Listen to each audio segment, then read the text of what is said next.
नमस्कार दोस्तों, मैं सौरभ DRX में आप सभी का एक बार फिर से स्वागत करता हूं। आज की हमारी वीडियो थोड़ी स्पेशल होने वाली है क्योंकि हमारे साथ एक गेस्ट मौजूद हैं, स्तुति सिंगल। ये 6 साल के हैं और स्कूल में पढ़ते हैं और घर में ऊधम करते हैं। तो पिछले 6-7 दिन से इनकी तबीयत खराब है और हम इनको नेबुलाइज कर रहे थे, तो मैंने सोचा क्यों ना नेबुलाइजर के ऊपर एक वीडियो बना दी जाए। इस वीडियो में मैं आपको बताऊंगा नेबुलाइजेशन किस तरीके से करना चाहिए, क्या गलती लोग नेबुलाइजर के साथ करते हैं और किस तरीके की मेडिसिन इसके साथ दी जाती है। और लास्ट में मैं आपको बताऊंगा कि ब्यूडेसाल रेप्सूल्स के बारे में, जो कि इसको डॉक्टर ने प्रिस्क्राइब करा है, वो किस तरीके से काम करता है, उसकी क्या क्या डोज रहती हैं और क्या क्या उसके साइड इफेक्ट होते हैं। तो हमारे साथ बने रहिए, वीडियो को लास्ट तक देखिए, जिससे कि आप जान सके कि नेबुलाइजेशन करते समय हम किस तरीके की गलती करते हैं। तो नेबुलाइजर का उपयोग जो है वो लंबे समय से किया जा रहा है, पर कोरोना काल में इसका उपयोग सबसे ज्यादा किया गया था क्योंकि उस समय लंग्स में लोगों को इन्फेक्शन हो रहा था और लंग्स तक मेडिसिन पहुंचाने के लिए नेबुलाइजेशन सबसे बेस्ट और सेफ तरीका है। नेबुलाइजेशन का उपयोग उन पेशेंटों के लिए किया जाता है जो कि COPD के पेशेंट हो, जिनको एस्थमा हो, लंग्स में किसी तरीके का इन्फेक्शन हो या बहुत लंबे समय से जिनको खांसी हो।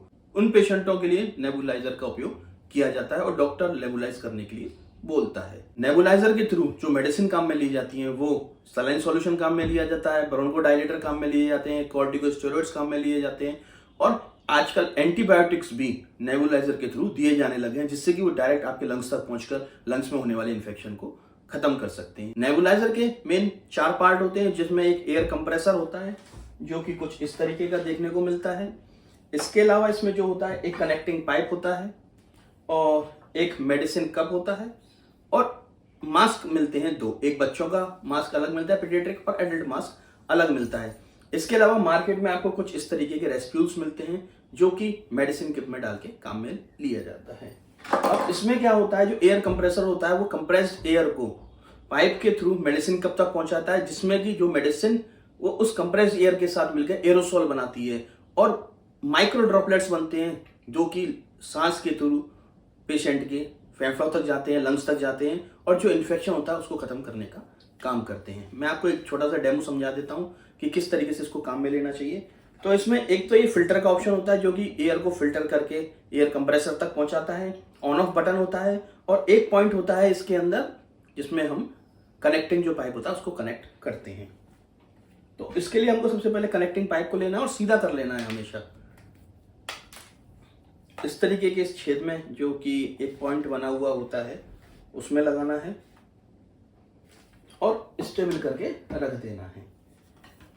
इसके अलावा इसको जो इसका जो नेक्स्ट जो पॉइंट है उसको इस तरीके से मेडिसिन कप में भी एक पॉइंट बना होता है, वहां से अटैच करना है और जो मास्क है ये बच्चों वाला मास्क है क्योंकि ये एक बच्चा है, इस तरीके से इसको कनेक्ट कर देना है। कुछ नेबुलाइजर के साथ देखा गया है कि माउथ पीस नहीं मिलता है, तो उस स्थिति में आप मेडिसिन कप को भी एज ए माउथ पीस काम में ले सकते हैं। ये भी माउथ पीस का ही काम करता है। और नेबुलाइजेशन करते समय एक चीज का ध्यान रखना है कि हर जो 5वीं सांस है, चाहे बच्चे हों, बुजुर्ग हों या बड़े हों, उनको 5वीं सांस थोड़ी गहरी लेनी है जिससे कि मेडिसिन डीप तक लंग्स तक पहुंचे।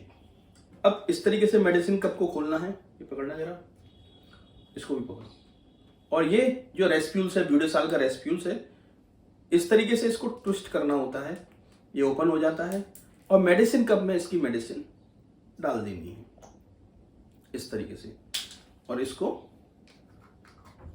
पैक करके, ये इलास्टिक बैंड है, बच्चों को इस तरीके से पहना दिया जाता है। अब आप देखेंगे कि जो कंप्रेस्ड एयर है पाइप के थ्रू होती हुई मेडिसिन कप तक जाएगी और मेडिसिन कप से कंप्रेस्ड एयर और जो मेडिसिन है वो मिक्स होकर एरोसोल के रूप में मास्क तक जाके अपने लंग्स तक जाएंगे। और इस तरीके से बच्चा आराम से बैठकर सांस लेता रहेगा। मेडिसिन पूरी खत्म होनी चाहिए, इस चीज का हम विशेष रूप से ध्यान रखें।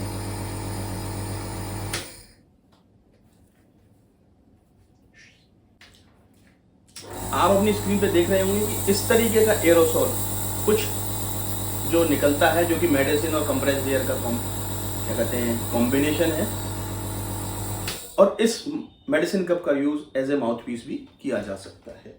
अब इसमें जो हमने मेडिसिन डाली थी उसके बारे में मैं आपको बताता हूं। इसमें हमने मेडिसिन काम में ली थी ब्यूडेसाल रेस्प्यूल्स, जो कि 5 पीस की पैकिंग में आता है और सिप्ला कंपनी के द्वारा मैन्युफैक्चर्ड है। इसकी एमआरपी 218 रुपए है और इसके अंदर 2 ml का एक एम्प्यूल आता है जिसके अंदर ब्यूडेसोनामाइड 0.5 मिलीग्राम और लेवोसाल्बुटामोल 1.25 मिलीग्राम होता है। ये बच्चों के लिए है, कुछ केसेस में इसको बड़ों के लिए भी दिया जाता है, पर बड़ों के लिए जो ब्यूडेसाल का रेस्पॉन्स आता है वो आता है 1 mg वाला, यानी जिसमें ब्यूडेसोनाइड 1 मिलीग्राम होता है और लेवोसाल्बुटामोल 1.25 मिलीग्राम होता है।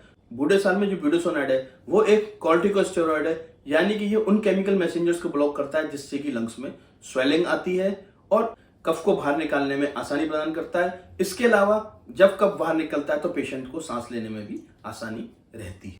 और जो लेवोसाल्बुटामोल है वो एक ब्रोंकोडायलेटर है। ये एयरवेज की जो नसल्स होती है, श्वसन तंत्र की जितनी भी मसल्स हैं उनको रिलैक्स करता है और थोड़ा उनका साइज भी बढ़ाता है, जिससे कि पेशेंट को सांस लेने में आसानी होती है और फेफड़ों में जमा कफ आसानी से बाहर निकल जाता है। कुछ पेशेंटों में इसके कुछ साइड इफेक्ट देखने को मिलते हैं, जो कि कुछ पेशेंटों को इसको लेने के बाद घबराहट सी हो सकती है, बढ़ी हुई धड़कन महसूस हो सकती है, कुछ कंपन टाइप के महसूस होते हैं, स्किन पर रैशेज, या कुछ पेशेंटों को इसको लेने का सर में दर्द भी देखा जाता है। इसका उपयोग 12 महीने के बच्चों से लेकर, यानी कि 1 साल के बच्चे से लेकर बुजुर्गों तक किसी को भी किया जा सकता है। इसकी जो डोज है बच्चों के लिए ब्यूडेसाल 0.5 मिलीग्राम की 1 सुबह 1 शाम 3 दिन तक है, 12 महीने से 6 साल तक के बच्चों के लिए, और 6 साल से बड़े बच्चों के लिए, 6 साल से 12 साल तक के बच्चों के लिए आप ब्यूडेसाल 0.5 मिलीग्राम दिन में 3 बार भी दे सकते हैं। और 12 साल से बड़े उम्र के लोगों के लिए ब्यूडेसाल 1 मिलीग्राम 1 सुबह 1 शाम तक दिया जा सकता है। अब मैं आपको बताता हूँ कि नेबुलाइजेशन करते समय हम किस तरह की गलती करते हैं। दरअसल नेबुलाइजेशन करते समय हमें एक चीज का ध्यान रखना है कि नेबुलाइजेशन का जो मेडिसिन कप है वो सीधा होना चाहिए, या फिर टेढ़ा भी हो तो 45 डिग्री तक हो, यानी कि बच्चे को आपको गोद में लिटाकर ही नेबुलाइज करना है या बिठाकर नेबुलाइज करना है, लिटाकर बिल्कुल बेड पर नेबुलाइज नहीं करना है। और सेम आपको बड़ों के संग और बुजुर्गों के संग भी इस चीज का ध्यान रखना है, क्योंकि जैसे ही आप इसको लिटा देंगे तो सिर्फ कंप्रेस्ड एयर ही बच्चों के, बुजुर्गों के या बड़ों के लंग्स तक जाएगी। जो मेडिसिन है वो मेडिसिन कप में इस तरीके से टेढ़ी हो जाएगी और इसका जो एरोसोल है वो नहीं बनेगा और पेशेंट को जो प्रॉपर आराम मिलना चाहिए वो नहीं मिल पाएगा।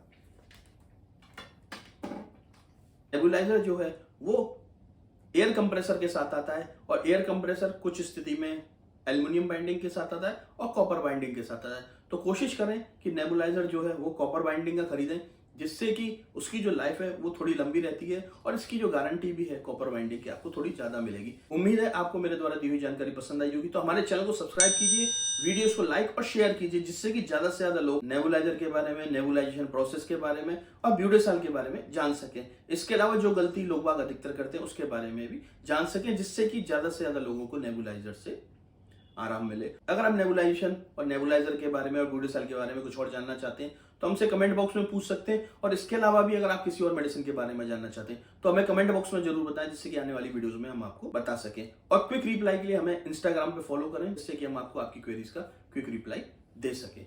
स्वस्थ रहिए, मस्त रहिए। जय हिंद, जय भारत।